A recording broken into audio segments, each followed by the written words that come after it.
Ethan Frome opens with a frame narrative, in which an unnamed outsider visits the bleak New England town of Starkfield and becomes intrigued by Ethan Frome, a physically broken, emotionally withdrawn man. The narrator gradually learns fragments of Ethan's tragic past.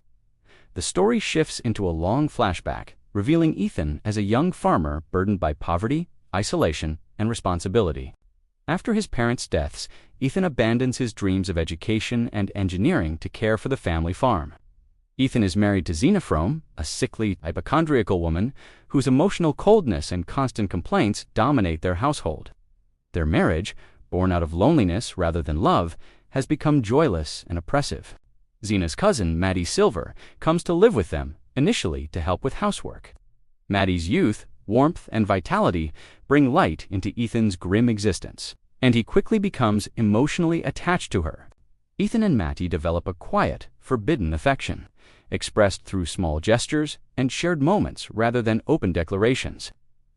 Their love offers Ethan a glimpse of happiness, but also deepens his sense of entrapment. Zena grows suspicious and increasingly controlling, announcing that Maddie must be sent away because she is no longer useful and the household cannot afford her. This decision threatens to strip Ethan of the only joy in his life. Ethan considers leaving Zena, imagining a future with Maddie, but his moral scruples and fear of poverty prevent him from acting. He feels paralyzed by duty and social expectation. On Maddie's final night in Starkfield, Ethan and Maddie share a poignant evening together.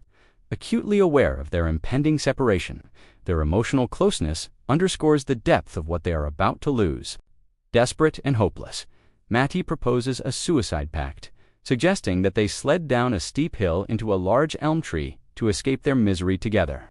Ethan, unable to imagine life without her, agrees.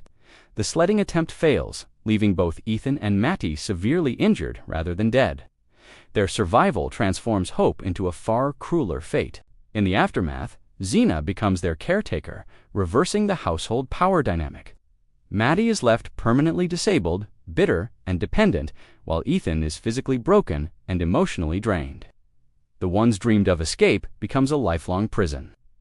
With the three trapped together in a household defined by suffering, resentment, and silence, the frame narrative resumes, revealing the full extent of Ethan's ruin and explaining the bleak conditions observed by the narrator at the novel's beginning. The novel ends with a grim meditation on fate, showing how Ethan's inability to choose, combined with rigid social constraints, condemns all three characters to a life worse than death. Wharton concludes by exposing the cruelty of moral rigidity and isolation, suggesting that passivity and fear can be as destructive as overt wrongdoing.